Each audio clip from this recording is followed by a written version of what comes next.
அனைவருக்கும் வணக்கம்.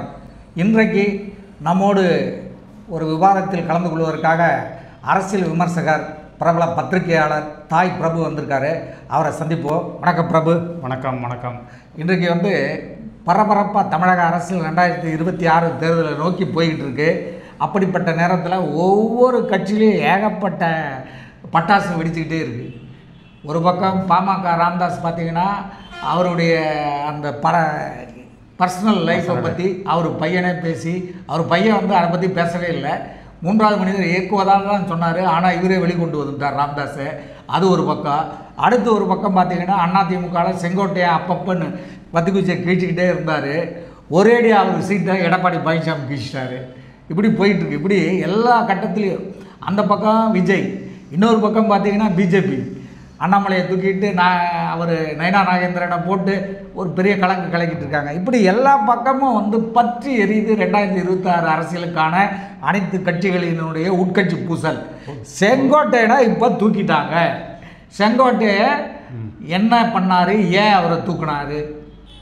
தமிழ்நாடு அரசியல்லையே எனக்கு தெரிந்து கிட்டத்தட்ட ஒரு 50 ஆண்டு காலமாக பல்வேறு தேர்தல்களை சந்திக்கிறோம். ஆமாம். ஆனால் இந்த முறை தான் சட்டமன்ற தேர்தலுக்கு கிட்டத்தட்ட ஒரு 7-8 மாதங்களுக்கு முன்பாகவே இந்த அனைத்து கட்சிகளும் தேர்தலுக்கு ஆயத்தமாயிடும். ஆமாம் ஆமாம். அது என்ன காரணம்னா, இந்த எல்லா கட்சிகளுக்குமே மக்களை ஏமாற்றி சம்பாதிக்கணுங்கிற ஒரே ஒரு டார்கெட்டு தான் இது.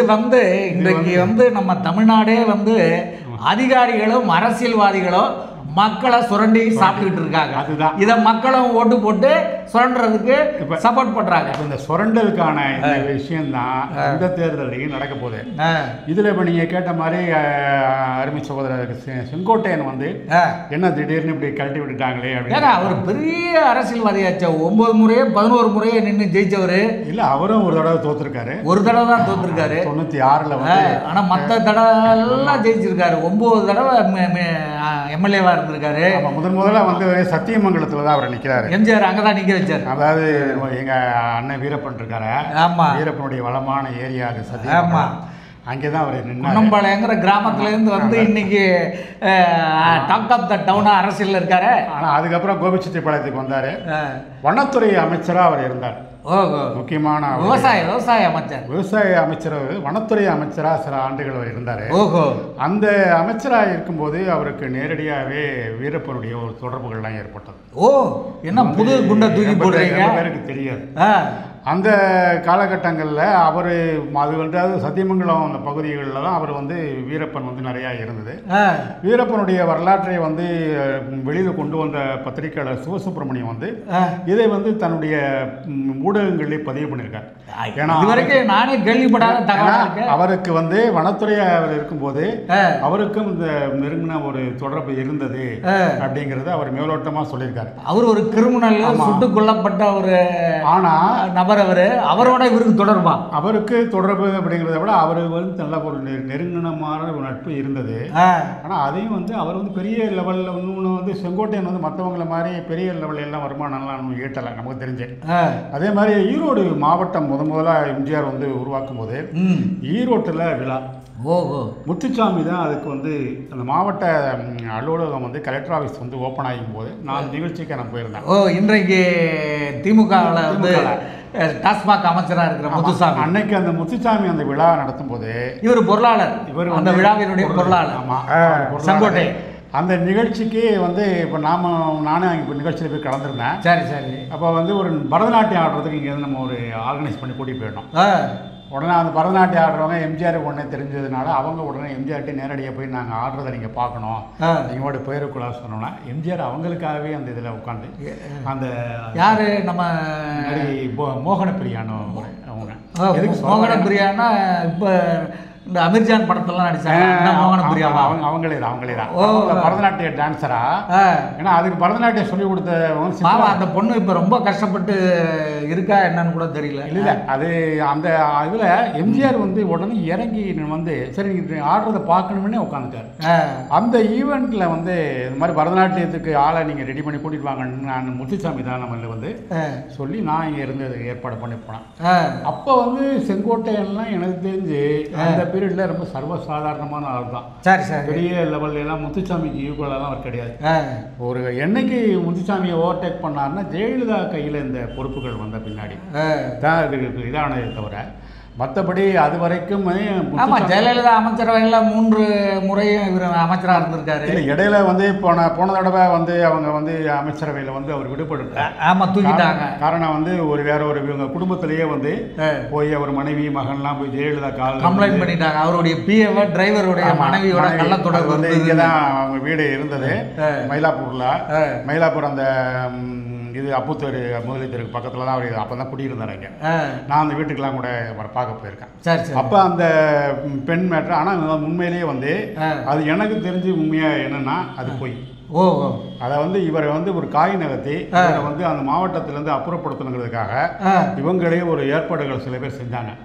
அதில் பல அமைச்சர்களுக்கு அதில் வந்து பங்கு உண்டு. அதில் வந்து அந்த இன்றைக்குமே வந்து இந்த கம்யூனிட்டி அந்த ஈரோடு கோயம்புத்தூர் இந்த பகுதியெல்லாம் ஒருத்தரை பிடிச்சி இழுக்கிறதுல எல்லாம் விடாக்கண்ணம் தான். ஒவ்வொருத்தரையும் பற்றி பேசிக்கிட்டே இருக்கலாம். இப்போ வந்து அண்ணா அரங்கநாயகத்திலிருந்து மலரவன்லேருந்து பல்வேறு பேர்கள் தலைவர்கள் இருக்குல்ல, அதே மாதிரி இப்போ திமுகவில் நீங்கள் எடுத்துக்கிட்டீங்கனாலே அதே கதை உண்டு. அந்த அளவுக்கு ஒருத்தருக்கு வந்து இழுத்து பிடிச்சி இழுப்பான். கொங்கு மண்டலத்தில் அது ஒரு பெரிய இது நண்டு கதை தான். அது வந்து இவருக்கு வந்து என்னன்னா எனக்கு தெரிந்து பெரிய சொத்துகள் இதெல்லாம் கிடையாது. அண்மையில் வந்து அவருக்கு வந்து என்னன்னு கேட்டிங்கன்னா இவரை ஒரு தூக்கி போட்டு ட்ராக் பண்ணுறாங்க. என்ன காரணம்னா இவருக்கு அடுத்து வரக்கூடிய சட்டமன்ற தேர்தலில் இவருக்கு வாய்ப்பு மறுக்கப்படலாம் அப்படிங்கிற ஒரு தகவல் அவருக்கு காதுக்கு போகுது. எம்எல்ஏ சீட்டு கொடுக்காம பழனிசாமி கட் பண்ணிடுவாருன்னு பழனிசாமி இல்லை அதை வந்து சொல்லிடுறாங்க. இந்த மாதிரி அவர் கூடவே இருக்கிறவங்க அண்ணன் இந்த மாதிரி, ஏன்னா எல்லாருமே ஒரே கம்யூனிட்டி ஒரு இனம் சார்ந்தவங்க தானே. ஆனால் இந்த மாதிரி உங்களுக்கு வயசாயிரத்தி 70க்கு மேலே நீங்கள் வந்துட்டீங்க, அதனால இந்த முறை வந்து கோபிச்செட்டிப்பாளையம் தொகுதியை கிட்டத்தட்ட 80 தொட போகிறாரு. ஆமாம் நியர்லி அந்த இதுக்கு இருக்குது. அதனால் வந்து உங்களுடைய தொகுதியை வந்து வேற யாருக்காவது மாற்றி கொடுக்கறதுக்கான ஏற்பாடு நடக்குது அப்படிங்கிறது தான் இதுக்கு முதல் பிள்ளையார் சொல்லி. அது வந்து இவருடைய சம்பந்திக்கு வேண்டிய ஒருத்தரை வந்து அந்த பொறுப்புக்கு எம்எல்ஏக்கு எல்லாம் தயார்படுத்திருக்காங்க. ஆமாம், இப்பவும் வர தேர்தல் அறிவிப்பில் அந்த கோபிச்செட்டிப்பாளையம் தொகுதிக்கு யார் வேட்பாளர்னா நீங்கள் அன்றைக்கி நீங்கள் பார்ப்பீங்க. நான் சொல்கிறதா நடக்கும். முடிவு பண்ணிட்டேன். இது அவருக்கு ஒரு பெரிய நம்ம இத்தனை வருஷமாக இருந்தோம், நம்மளை வந்து டக்குன்னு இவர், ஏன்னா ஒரு காலத்தில் இவர் காரில் ஓடி போய் ஏறும்போது பின்னாடி குடுக்குடுன்னு ஓடி வந்தாலும் தான் யார் எடப்பாடி பழனிசாமி. சும்மா ஒன்றும் கிடையாது. எப்படி காலில் குறுக்கால சசிகலா காலில் விழுந்தாரோ அதே மாதிரி தான் அவர் செங்கோட்டையன் கார் பின்னாடி ஓடி வந்த ஒரு கேரக்டர். இல்லை என்ன கேட்டால் எடப்பாடி பழனிசாமி காலில் விழுந்து மினிஸ்டர் பதவியை வாங்கினால் கூட அது ஒரு திறமைன்னு தான் சொல்ல முடியும். ஏன்னா அவ்வளவு பேர் இருக்கும்போது இவருக்கே கூட செங்கோட்டையன் கூட சசிகலா அந்த பதவியை கொடுத்தப்ப இவர் எனக்கு வேண்டான்னு சொல்லிட்டாருன்னு கூட சொல்லுவாங்க. 1000 இது இருந்தாலும் அமாவாசை கேரக்டருக்கு ஏன்னா அவரு வந்து காலில் விழுந்து வாங்கினா கூட 4 வருஷம் சிஎம்மா இருந்துட்டாரு, அடுத்து கட்சியினுடைய பொதுச்செயலாளர் ஆகிட்டாரு. ஸோ அவரு அது ஒரு திறமை தான். அதுதான் இவரு வந்து வெறும் ஈவெண்ட் மேனேஜராக தான் இருந்திருக்காரு செங்கோட்டையன். ஏன்னா ஜெயலலிதாவுக்கு வந்து ஒவ்வொரு பயணத்தை வந்து அவிழ்த்து கொடுத்தாருன்னா அதுக்கு பேர் ஈவெண்ட் மேனேஜ்மெண்ட். ஆமாம், செங்கோட்டையன் மட்டும் கிடையாது, ஓபிஎஸும் ஈவெண்ட் மேனேஜ்மெண்ட் தான். இவங்க 2 பேரும் தான். நான் அதையும் அவங்க 2 பேரும் சேர்ந்து போய் ஒரு நிகழ்ச்சியில் ஏற்பாடு பண்ணுறதையும் அதையும் நம்ம பார்த்துருக்கோம். அவங்க 2 பேரும் அந்த இதில் தெளிவாக இருப்பாங்க யாருக்கு என்ன எதுன்னு. ஆனால் ஒரு கட்டத்தில் எனக்கு தெரிஞ்சு வந்து கடந்த சட்டமன்ற தேர்தலுக்கு முன்பாக செங்கோட்டையனும் லைட்டாக ஓரம் கட்டப்பட்டிருந்தாரு. ஓபிஎஸ் நத்தவசனாதான் இவங்களும் ஓரம் கட்டப்பட்டு ஓரமாக தான் உட்கார வச்சுருந்தாங்க. அன்னைக்கு கூட்டணி பேச்சுவார்த்தையில் எல்லாரோடையும் சேர்ந்து கலந்து பேசுறதுக்கு ஜெயலலிதா அருகில் அன்னைக்கு இருந்தது யாருன்னு கேட்டிங்கன்னா எடப்பாடி பழனிசாமி வைத்தியலிங்கம் தான். என்ன நானே கார்டனில் அதை சந்தித்து பார்த்துருக்கேன். அப்போ இந்த அம்மா ஏதாவது பேசுனாங்கன்னா இவங்க 2 பேரும் கை கட்டிட்டு உட்காந்துருப்பாங்க. நம்ம நேர்லேயே பார்த்துருக்கோம். கூட்டணி பேச்சுவார்த்தை நடக்கும்போது என்ன வைத்தி சரி நோட் பண்ணிங்க ஏன்னா அப்படி தான் அந்த அம்மா பேசுவாங்க. அப்போ 2 பேர் தான் இருந்தாங்க. இன்றைக்கி வந்து எடப்பாடி பழனிசாமி தான் அது அந்த ஜெயலலிதா அந்த பீரியடில் தான் இருந்தது. அது கரெக்டாக இது பண்ணார். 2வது அவர் வந்து எல்லாரோடையும் இறங்கி போகிறதுல வந்து அவர் வந்து உண்மையிலேயே நான் வந்து அவர்கிட்ட பல்வேறு விஷயங்களில் கடந்த முறை ஆட்சியில் இருக்கும்போதும் நம்ம அவர் நேரடியாக பழகிருக்கோம், அவர்கிட்ட பல விஷயங்கள் சொல்லியிருக்கோம்.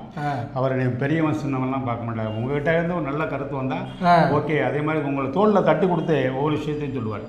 பரவாயில்ல, பொறுமையாக போங்க தம்பி, ஏதாவது நம்ம ரெடி பண்ணுவோம் அடுத்து அப்படிங்கிற மாதிரியான ஒரு அணுகுமுறை உள்ள ஒரு தலைவர். ஓ, அப்போ ஒரு தலைமைக்கு உள்ள பண்பு அவர்கிட்ட இருக்குன்றீங்க? தலைமை இல்லை, அவர் வந்து சாதாரணமாக இப்படி ஒரு முதலமைச்சரை வந்து நம்ம பார்த்துக்கவே முடியாது. ஓ, இப்போ நீங்கள் வந்து வேற மு.க. ஸ்டாலின் தளபதி அவர்களை ஆரம்ப கட்டத்தில் ஒரு 40-20 வருஷத்துக்கு முன்னாடி பார்க்கும்போது அவர் வேறுடைய நட்பாக பேசுவார்.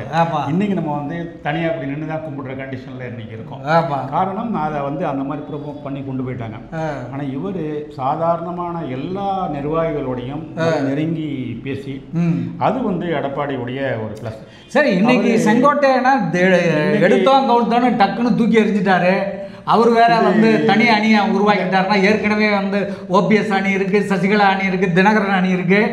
இப்போ 4வதாக செங்கோட்டை அணி வந்துருக்குதுன்னா அதிமுகவுக்கு தானே பலவீனம். ஆமாம், இது வந்து இந்த குரங்கு கையில் பூமாலை கிடச்சா பிச்சு போடுவோம்னு சொல்லுவாங்கல்ல. ஆமாம், அந்த மாதிரி ஒரு குரங்கு கையில் அதிமுகங்கிற பூமாலை போய் மாட்டிக்கிச்சு.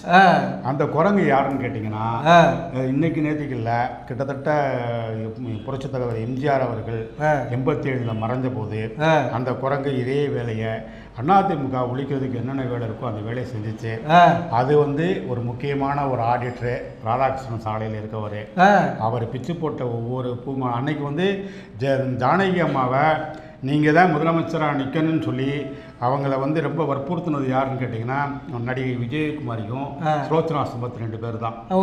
அன்னைக்கு இந்த ஆடிட்டரும் கைட் பண்ணி நீங்கள் போய் திமுக தலைவர்கிட்ட போய் ஆதரவு கேளுங்க அப்படின்னு ஜானகி அம்மாவை கோபாலபுரத்துக்கே அனுப்புனது யாருன்னு கேட்டிங்கன்னா அந்த ஆடிட்டர் தான்.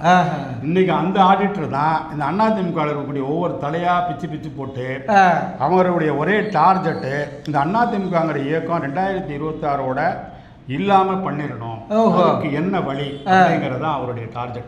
அந்த வேலை நடந்துகிட்டு இருக்கு. அதில் பலிகடா ஆனவர் தான் முதல் பலிகடா ஆனவர் ஓபிஎஸ், 2வது பலிகடா ஆனவர் வந்து இவர் நம்ம டிடிவி தினகரன், 3வது பலிகடா வந்து சசிகலா, 4வது இப்போ செங்கோட்டையன். இன்னைக்கு கூட காலையில் நீங்கள் பார்த்தீங்கன்னா இன்றைய தேதியில் சசிகலா வந்து இந்த அதாவது பண மதிப்பீட்டு டயத்தில் ஒரு 450 கோடி ரூபாய்க்கு வந்து ஒரு சுகர் மில் வாங்கி அதை ஏமாற்றிட்டு தான் ஒரு டக்குனு இன்னைக்கு காலையில் ஒரு செய்தி வந்திருக்கு. அதை வந்து உடனே சிபிஐ இன்னைக்கு அதை எடுக்கிறான்னா பயமுறுத்துறான். நீங்க ஏதாவது ஒழுங்கா இரு, இல்லைன்னா இந்த கேஸ் தூக்கி ஒன்று உள்ள போட்டுருவாங்க. அவங்க இந்த மாதிரி ஏகப்பட்டது வாங்கியிருக்காங்களா?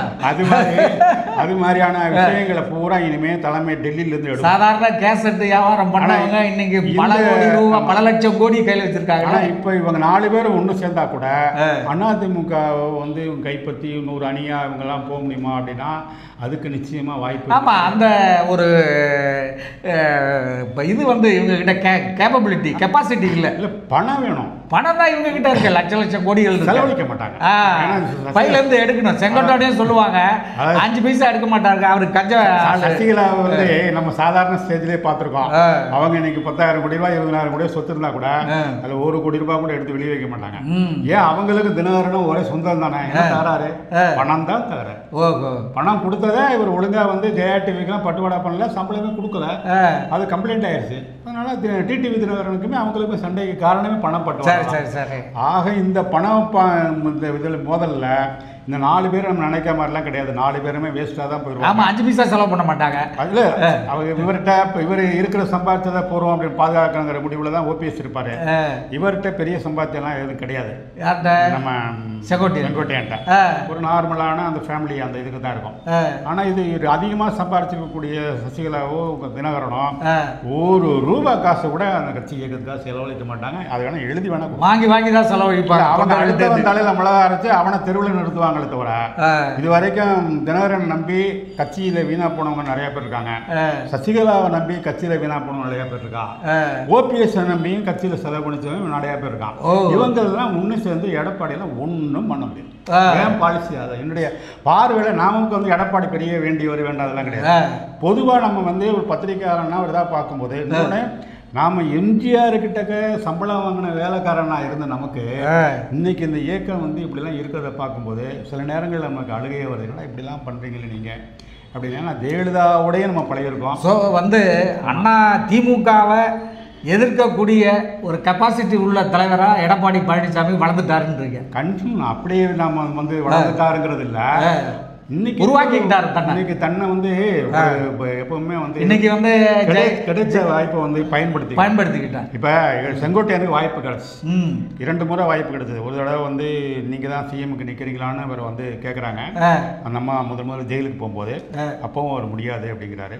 2வது தடவை இப்போ அன்னைக்கு கூப்பிட்டு கூவத்தூர்லையும் சசிகலா முதல்ல ப்ரிப்பேர் பண்ணது யாருன்னு கேட்டிங்கன்னா செங்கோட்டையன் தான். சரி சரி. ஆனால் ஒரு பெரிய தொகை பரிமாற்றத்தில் இவர் எடப்பாடி உள்ள வந்தார். கரெக்டு. எவன் வந்து அள்ளி விட்றானா அவன் தானே வர முடியும். தொகை பரிமாற்றம் ஒன்று நடந்து டக்குன்னு உள்ளே வந்தார், டக்காரன் மல்லாக்க விழுந்தார். இன்னைக்கு வந்து அவர் வந்து இன்னைக்கு வரைக்கும் நீங்கள் எடுத்திங்கன்னா சசிகலாவை கட்சியிலேருந்து இன்னைக்கு வரைக்கும் நீக்கலை. இன்னைக்கு வரைக்கும் நீக்கலை. சசிகலா நீக்கம் அப்படின்னு ஏதாவது செய்தி வந்திருக்கா? அல்ல, பண்ண மாட்டார். அப்படியே அமைதியாக இருப்பாங்க. அவங்களாம் நாங்கள் ஒன்று சேர்ந்துருவோம் இப்படின்னு சொல்லிட்டு இருப்பாங்க. தவிர 2026 தேர்தல் வரைக்கும் இவங்க ஒன்றும் சரியே மாட்டாங்க. ஸோ வந்து செங்கோட்டையனுடைய அவருடைய அந்த சிக்கனம், அவர் வந்து எடுத்தோம் கவித்தோங்கிறது அரசியல் நடத்தாமல் இருக்கிறது, இது எல்லாமே வந்து இவர்கிட்ட இருக்குது பழனிசாமி. அதனால் பழனிசாமி வந்து வராரு. இன்றைக்கி விஜய் ஒரு பக்கம் வந்து அம்பு விட்டுக்கிட்டு இருக்காரு, பிஜேபி கூட்டணியில் வேற இருக்கார் எடப்பாடி பழனிசாமி. ஸோ இந்த மாதிரி இருக்கிற நேரத்தில் 3 அணிகள் தான் இன்றைக்கு பலமாக இருக்குது தமிழ்நாட்டில். ஒன்று வந்து திமுக அணி, 3 அணிலாம் சொன்னாங்க. 2வது வந்து அதிமுக பிஜேபி அணி, 3வது வந்து டிவிக்கு விஜய் கட்சி தான். மற்றதெல்லாம் வந்து சும்மா செல்லா காசா ஏதோ நாங்களும் இருக்கோம், நானும் ரவுடி தாங்கிற கணக்கா வெளியில் சொல்லிட்டு இருக்கேன். நேற்றுக்கு வந்து எடப்பாடி வந்து பேசும்போது திமுக கட்சிக்குள்ளே வந்து அவங்க மூத்த நிர்வாகிகள்லாம் மதிக்கிறது இல்லை அப்படிங்கிற மாதிரி, நிர்வாகிகள்லாம் அப்படிங்கிற மாதிரி குடும்பத்தை தான் மதிக்கிறாரு அப்படின்னு நேற்றுக்கு திண்டுக்கல்ல பேசுகிறாரு. ஆனால் இங்கேருந்து இவர்கிட்ட இருந்து இவர் அன்வர் ராஜா, இப்போ மயிலாப்பூர் தொகுதியை எதிர்பார்த்து அங்கே போயிருக்கிற மைத்ரேயன், இவங்கெல்லாம் அப்புறம் எஸ்வி சேகர். ஆமாம், எஸ்வி சேகர் அவர் எங்கிட்ட வேணாலும் போயிருக்காரு, அதை நம்ம கணக்கு எடுத்துக்க வேணாம். இவங்க 2 பேரும் இப்போ அந்த எதிர்பார்ப்பு சீட்டோட போயிருக்காங்க திமுகவில். ஆமாம். இப்போ இவர் போய் என்ன கேட்குறாரு, முதலமைச்சரை போய் சந்திக்கும் போது யார் ஓபிஎஸ் போய் நிறைய உண்மையிலேயே அந்த துக்கம் விசாரிக்க தான் போனாரே தவிர அதை ஒரு ட்ரெண்டாக பயன்படுத்திக்கிட்டாங்க. மீடியாவில் அதை ஃபோக்கஸ் பண்ணுவாங்க. ரைட். இதுதான் இருந்ததே தவிர ஓபிஎஸ்ல நிச்சயமாக அவர் வந்து அந்த மாதிரியான இதெல்லாம் போக மாட்டார். அவர் வந்து முதல்ல நம்பி தர்ம யுத்தம் பண்ணியே, அவர் தர்ம யுத்தத்தில் அவர் கிடச்ச டைம் வந்து அவர் வந்து கோட்டை விட்டார். திரும்பி அவரால் எந்திரிக்க இன்றைக்கி இவ்வளவு குளறுபடிக்கெல்லாம் காரணம் சசிகலா ஒருத்தர் மட்டும் அன்றைக்கி வந்து பேசாமல் இருந்தாங்கன்னா 5 வருஷம் ஆட்சி நடந்திருக்கும். அந்த அம்மாவும் ஜெயிலேருந்து வந்துருந்தோன்னா ஒரு ராஜ மரியாதையாக ராஜ மாதாவாக தூக்கி திரும்ப சிஎம் சீட்டை உட்கார வச்சுருப்பாங்க, நடந்திருக்கும். ஆனால் அவங்களே தான் கெடுத்து கட்சியை வந்து ஒன்றுமில்லாம் பண்ணதுக்கு மிகப்பெரிய காரணம் வந்து சசிகலா தான். இப்போ இந்த செங்கோட்டையனை நீக்கின அந்த பிறகு ஒரு திண்டுக்கல்லில் ஒரு ஆலோசனை கூட்டம், உயர்மட்ட குழு ஆலோசனை கூட்டம் எடப்பாடி நடத்தினப்ப அந்த ஆலோசனை கூட்டத்தில் ஜெயக்குமார், சிவி சண்முகம், அப்புறம் வந்து அந்த இவர் மதுரை மினிஸ்டர், ஆமாம் இல்லை அது வந்து இவங்கெல்லாம் கலந்துக்கல. இது வந்து செங்கோட்டையனோட பக்கம் இவங்க இருக்காங்க போல தெரியுது அப்படிங்கிற மாதிரிலாம் ஒரு தகவல். அது கிடையாது. அது வந்து அன்னைக்கு கொடைக்கானல்ல இருந்து வந்துட்டு அவர் நேரடியாக அந்த மீட்டிங் அங்கே அட்டன் பண்ணுறாங்க திண்டுக்கல்ல. அது திண்டுக்கல்ல முக்கியமாக கலந்துக்கிட்டது திண்டுக்கல் சீனிவாசன் பொருளாளர் இருக்காரு, நத்தம் விஸ்வநாதன் இருக்காரு, செல்லூர் ராஜு இருக்காரு. இது அதுக்கப்புறம் வந்து நம்ம செல்லூர் ராஜ் இது லேட்டாக தான் வந்திருக்காரு. வேலுமணி இருக்காரு. ஏன்னா தங்கமணி வந்து தங்கமணி, ஜெயக்குமார், சண்முகம் 3 பேரும் கலந்துக்கல. ஆமாம், முக்கியமான மந்திரிகள். அது எடப்பாடிக்கு வேண்டியவங்க. ஜெயக்குமார் வந்து அவர் என்ன சொல்றாரோ அதை கேட்க போறாரு. அதில் வந்து மாற்று கருத்து, அவருக்குன்னு ஒரு பெரிய சுயமான ஒரு சிந்தனைலாம் இருக்காரு. எடப்பாடி கூப்பிட்டு என்ன இந்த மாதிரி என்ன பண்ணலாம், இப்போ இன்னைக்கு வந்து தலைவாசந்திர ஒரு அறிக்கை விட்டுருக்காரு. நீங்கள் வந்து என்னதான் இருந்தாலும் வந்து செங்கோட்டையன் வந்து சில முரண்பாடுகள் இருந்தால் கூட ஒரு காலக்கெடு அப்படிங்கிற ஒரு விஷயத்தை அவர் சொன்னது வந்து அரசியலில் பெரிய ஒரு விஷயம். என்ன 10 நாளுக்குள்ள நீ சொன்னா சொல்லியா அப்படின்னு கடங்காரன் கேட்குற மாதிரி. இந்த வீட்டுக்காரன் வந்து அடுத்த ஞாயிற்றுக்கிழமை வருவேன், ஒழுங்க மரியாதை காசு எடுத்து வை அப்படின்னு வீட்டுக்காரன் சொல்லுவாங்க அந்த காலகட்டங்கள் சினிமாவில். அதே மாதிரி 10 நாளில் டைமை நீ என்ன எஸ்ஆர்னோ சொல்லு அப்படின்னு மிரட்டுறதுக்கு என்ன இது என்ன அரசியல், இது என்ன வியாபாரமா? அது இது வரைக்கும் எந்த தலைவரையுமே இப்படி ஒரு எந்த அரசியல் கட்சியிலையும். ஆமாம், இது மிரட்டினா உடனே தூக்கிடுவாங்க. அந்த நிலைமை ஏற்பட்டது. இல்லை காலக்கெடு கடைசியில் வைகோ என்ன ஆனாரு? ஆமாம், காணாம தான் போனார். இன்னைக்கு வந்து திமுக ஸ்டாலினுக்கு எதிராக அவர் கட்சி விட்டு போனார். இன்னைக்கு ஸ்டாலின் காலையை பிடிச்சிட்டு கிடக்கு. அதாவது இன்னைக்கு வந்து வாரிசு அரசியலுடைய காலம். வாரிசுகள் இல்லாத அரசியலே கிடையாது எல்லா கட்சியிலையுமே. அந்த வாரிசு அரசியல் வந்து பாமகலையும் வந்துச்சு, அதிமுகலையும் வந்து வாரிசு அரசியல் இருக்கு. நீங்க எடுத்தீங்கன்னா அடுத்து மிதுன் வந்து எம்எல்ஏ சீட்டுக்கு நிப்பாரு, எடப்பாடி பையன். நீங்க எடுத்து வச்சுங்க. அதிமுகலையும் 15-20 வாரிசுகள் நிற்பாங்க. இவங்க தான் அது திமுகலையும் 15-20 வாரிசு நிற்பாங்க. எல்லா கட்சிகளையும் இந்த வாரிசுகள் இந்த 2026 தேர்தலில் வெளியில வந்து அப்படி பூமா வெளியில வருவாங்க. ஏன்னா அவங்க வந்து இப்போ விஜய் கட்சியில தான் வாரிசு இல்லாம வருவாங்கன்னு நினைக்கிறேன். விஜய் கட்சியில வந்து நீங்க விஜய் கட்சி வந்து இப்போ அடுத்து வந்து அவர் என்ன பண்றாருன்னா மாநாடு இல்லாமல் ஊர் ஊரா போய் அந்த ரோடு ஷோ பண்ணலாம்னு முடிவெடுக்கிறாங்க. இப்போ 36 இடங்கள்ல வந்து திருச்சியில வந்து நிகழ்ச்சி நடத்தலான்ட்டு பெர்மிஷன் கொடுக்க போகும்போது திருச்சியில காவல்துறை என்ன சொல்லிட்டாங்கன்னா அங்கே சத்திரம் பேருந்து நிலையம் ஒரு முக்கியமான இடம். அது வந்து அது என்னன்னு கேட்டீங்கன்னா கரூருக்கு போகிறதா பிரிவு பாதை, காவிரியை ஒட்டின ஒரு அந்த பகுதிக்குள்ள போறதுக்கு இவரை வந்து பெர்மிஷன் இல்லை. காரணம் வந்து ஸ்ரீரங்கம் போறதுக்கு மெயின் ரோடு வந்து க்ளோஸ் ஆயிரும். அப்போ அந்த பகுதியை விட முடியாது, மெயின் கார்டு கேட்ல இருந்து கொடுக்க முடியாது அப்படின்னு இன்னைக்கு மறுப்பு தெரிவிக்கிறாங்க. அவர் இந்த ரோடு ஷோ தான் இனிமேல் நடத்த போறார். இந்த மாதிரி அதாவது அந்த ரேம்ப் வாக் நடத்தி அன்னைக்கு தூக்கி போட்டு குண்டா தூக்கி போட்டாங்கல்ல, இந்த மாதிரி வேலையெல்லாம் விஜய் கட்சியில இருக்காது, முடிவு பண்ணிட்டாங்க. அவங்க வந்து இனிமே வந்து அந்த ஒவ்வொரு ஊரா முக்கியமா மோடி மாதிரி பிஜேபி மோடி மாதிரி ரோடு ஷோ தான். ரோடு ஷோனா அவர் தான் ஃபேமஸ். ஆமா, அதை வந்து ஏன்னா ஏற்கனவே ரோடு ஷோ அவருக்கு மோடிக்கு முன்னாடியே இங்க வந்து தளபதி ஸ்டாலின் அவர்கள் பண்ணியிருக்காரு. ஒரு 10 வருஷத்துக்கு முன்னாடி அவர் கலைஞர் இருக்கும் போதே வந்து அந்த ரோடு ஷோலாம் நடத்திருக்காரு. இப்போ இவருக்கு இருக்கிற இவருக்கு நம்ம ஒரு 36 பாயிண்ட் 50 பாயிண்ட் அப்படிங்கிற மாதிரி. இப்போ அடுத்து திருச்சிக்கு அப்புறம் கோயம்புத்தூருக்கு அப்புறம் அது வந்து ஒரே நாளில் 3 ஊருக்கு போகிற பிளான் வச்சுருக்காங்க. ஓ சரி, சீக்கிரம் முடிக்க பார்க்குறாரு. சீக்கிரம் வேற அவர் மனைவி வேற ஊர்லேருந்து வந்துட்டாங்க, லண்டன்லேருந்து. ஆமாம், விஜயோடைய மனைவியோட இல்லைன்னு எல்லாம் புலம்பிட்டு இருந்தால, டே நான் மனைவியோட இருக்கேன்டா பாடுறான்னு காட்டுறாரு விஜய். இல்லை 3 நாள் ஏன் அப்படின்னா ஒரே நாள் 3 இடங்கிறது போது கூட்டம் இங்கேருந்து இங்கே போக மாட்டாங்க. ரைட். இப்போ வந்து அவங்க இது பண்ணணும் அது மாதிரி வந்து. ஆனால் அவரை பொறுத்த வரைக்கும் எனக்கு தெரிஞ்சு இவங்க எல்லாம் தன்னை நோக்கி வந்துடுவாருன்னு விஜய் எதிர்பார்த்துட்டு இருக்காரு.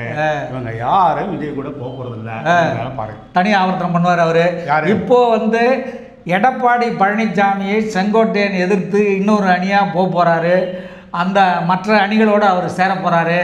சேர்ந்தாலும் இது எடப்பாடி பழனிசாமியை எந்த அளவுக்கு பாதிக்கும் என்பது நமக்கு போக போக தான் தெரியும். அதெல்லாம் கிடையாது. அக்டோபர் 20 தீபாவளிக்கு எல்லாருமே புஷ்வானம் அது இதெல்லாம் போடுவான். இவர் ஏதோ வெடிகுண்டு வைக்கிற மாதிரி நினைக்கிறாரு. இந்த இவங்களுடைய அரசியல் ஓபிஎஸ், டிடிவி தினகரன், சசிகலா, செங்கோட்டை இவங்க அரசியல் எல்லாம் எடப்பாடிக்கு முன்னாடி புஷ்வானம் ஆகும். அப்படியா சொல்றீங்க? ஓ, அதுதான் நடக்கும். காரணம் வந்து இப்ப நயினார் நாகேந்திரன் மேல திடீர்னு இன்னைக்கு நயினார் நாகேந்திரன் ஒரு விஷயம் சொன்னாரு, நான் சமாதானம் பண்ணி வைக்கிறேன்றாரு. அவரு நயினார் நாகேந்திரன் வந்து எடப்பாடிக்கு சாதகமா இருக்காரு. நான் எப்படி அவரோட இன்னைக்கு இத்தனை நாள் வந்து பிரஸ்ல பேசாது, இன்னைக்கு வந்து சிவகங்கையில வந்து பேசுறாரு யாரு, டிடிவி தினகரன். எடப்பாடியை வந்து நாங்கள் முதலமைச்சரை ஏற்றுக்க முடியாது அப்படின்னு சொல்லிட்டாரு. இவங்களுக்கு இந்த இது ஆரம்ப கட்டமே நீ வந்து யார் முதலமைச்சர்னு தெளிவுபடுத்த முடியாம இருக்கிற ஒரு கூட்டணி வெற்றி பெற்ற பின்னாடி எப்படி இருக்கும்? அப்ப இது வந்து பிஜேபியுடைய டெல்லியிலிருந்து நடத்தக்கூடிய சில சூட்சுமங்கள் தான். அவங்க எப்படியாவது இந்த தேர்தலில் அதிமுக அவங்கள சேர்ந்து ஜெயிச்சிடணும். 2 திராவிட இயக்கங்கள்ல ஒரு இயக்கத்தை மூடு விழா நடத்தணும். அதுதான் டார்கெட். அப்படியா? ஜெயிக்கிறதுலாம் கிடையாது. நிச்சயமா ஜெயிக்க போறது திராவிட முன்னேற்ற கூட்டணி தான், அது மாற்று கருத்தே இல்லை. அது தெரியும், ஐபிஎல் இருந்து எல்லாருக்கும் தெரியும், எல்லா உளவுத்துறை வரைக்கும் தெரியும். இப்போ வேற கட்சி வரும், விஜய் ஒரு வர கிடையவே கிடையாது. திமுக தான் அடுத்த ஆட்சி. சரி, எதிர்கட்சி யாருங்கிறது தான் இது, விஜயா பழனிசாமியா? இதுதான் இப்ப இருக்கும். அவங்க விஜயே எதிர்கட்சி ஆனாலும் பரவாயில்ல, அதிமுக இதோட அவனுக்கு அஸ்தமனம் ஆகிடணும். அதிமுகங்கிறது அடுத்து இருக்கக்கூடாது. அடுத்த தேர்தலில் 2031 ஐயோ, இதுதான் அவங்க ஏற்கனவே 6 சீட்டு வந்திருக்காங்க, இல்லாமல் போயிட்டு அந்த சீட்டு வராத பிஜேபி சும்மா ஒரு 5 சீட்டு வந்தால் போறதுன்னு நினைப்பாங்க. அவங்களுக்கு தேவை அனைத்து இந்திய அண்ணா திராவிட முன்னேற்ற கழகத்திற்கு சமாதி கட்டக்கூடிய தேர்தலாக 2026 தேர்தல் இருக்க வேண்டும் என்பதுதான் டெல்லியில் இருப்பவர்களுடைய கணக்கு. சரி, அது சமாதி கட்டினா அவங்களுக்கு என்ன லாபம்? அவங்க தானே 2ஆம் இடத்துக்கு அடுத்து வருவாங்க. 2ஆம் இடத்துக்கு விஜய்ல வருவார். விஜய் வந்து சமாளிக்கலாம் அடுத்து. முதல்ல வந்து மாடை வந்து இளங்கன்று தானே வேகமாக விரட்டி போ அப்படின்னு விட்டுட்டு அப்புறம் பிடிச்சி இழுத்துக்கலாம். ஓ சரி சரி. ஏன்னா அதுதான் அரசியலில் வந்து. ஸோ இப்போதைக்கு வந்து நம்ம தமிழ்நாட்டு அரசியல் இப்படி தான் வந்து சடுகுடு நடந்துருக்கு. அவங்க வந்து எப்படி அங்கே மகாராஷ்டிராவில் பண்ணாங்களோ, எப்படி வந்து இதில் ஒன்றுமே இல்லை. நீங்கள் வந்து பீகாரில் பண்ணாங்க, ஒரிசாவில் நம்ம தமிழ் ஐஏஎஸ் ஆஃபீஸர் பாண்டியனை இவர் அமித்ஷா என்ன சொன்னார், தமிழன் அப்படிங்கிறத சொல்லி அவர் முதலமைச்சரே கைக்குள்ளே போட்டுக்கிட்டு இருக்காரு, உங்களுக்கெல்லாம் சூடு சுரணெல்லாம் இருக்கா அப்படின்னு கேட்டு தான் அவர் வந்து அந்த ஒரிசா மக்கள் தான் வந்து அவன் வந்து பெரிய பெரிய அறிவுகள்லாம் கிடையாது, ரொம்ப சர்வசாதாரணமாக மிக பழங்குடியினர் தான் ஒரிசாவில் இருக்காங்க. அவங்கள ஏமாற்றி இன்றைக்கி இங்கே வந்து ஆட்சியாக இங்கே பிடிச்சாச்சு. அவங்களுக்கு இன்றைக்கி இருக்கிற ஒரே ட்ரெண்டே ஆந்திராவையும் பிஜேபி கூட்டணி பிடிச்சிருச்சு. ஆமாம், இப்போ வந்து அவங்களுக்கு இருக்கிறதே கர்நாடகா, இந்த கேரளாவும் தமிழ்நாடு தான். இந்த 2 இடத்த என்னடா பண்ணலாம் பினராயி விஜயன். ஏன்னா வந்து தென் மாநிலங்கள் எதுவுமே அவங்க கிட்ட இருக்கிறது ஒண்ணே ஆந்திரா மட்டும் தானே. தெலுங்கானா, கர்நாடகா, கேரளா, தமிழ்நாடு இதனாலும் வந்து எதிர்கட்சிகள் தானே ஆட்சி. அதனால வந்து அவருக்கு டார்கெட் வந்து கேரளா அண்ட் தமிழ்நாடு இது 2 புதுசாக போகிறோம் அப்படிங்கிறதா. காஷ்மீர் முதல் கன்னியாகுமரி வரை நரேந்திர மோடி ஆட்சி அப்படிங்கிறது அவங்க டார்கெட். நார்கரா சாலை வாஜ்பாய் அமைச்ச மாதிரி நரேந்திர மோடி வந்து பிஜேபி ஆட்சி அமைக்கணும்னு ஒரு பெரிய பிளான் போட்டிருக்காருன்றீங்க. ஆமாம், கண்டிப்பாக. இன்னொன்று வந்து அவங்க என்ன முடிவெடுத்து இப்போ நாளைக்கு முன்னே திடீர்னு முடிவெடுத்து எடப்பாடியே உள்ள தள்ளிட்டு இவங்களே நினைக்கிற மாதிரி வேற ஒரு தலைவரையும் கொண்டு வரலாம். ஓ, அந்த வாய்ப்பும் இருக்கு. அப்படியா? ஐயோ, எடப்பாடி திரும்பி ஏதாவது ஒரு கேஸில் இப்போ இந்த கொடநாடு ஏற்கனவே தான் ஏகப்பட்ட கேஸ் பெண்டிங்கில் இருக்கு. கொடநாடு கேஸ் நீங்கள் கையில் எடுங்க, அதுக்கு உள்ளே வைங்கன்னு சொன்னாங்கன்னா வச்சுருவாங்க. ஓ, அப்போ செங்கோட்டை தலைவர் ஆகிட்டு வரும்.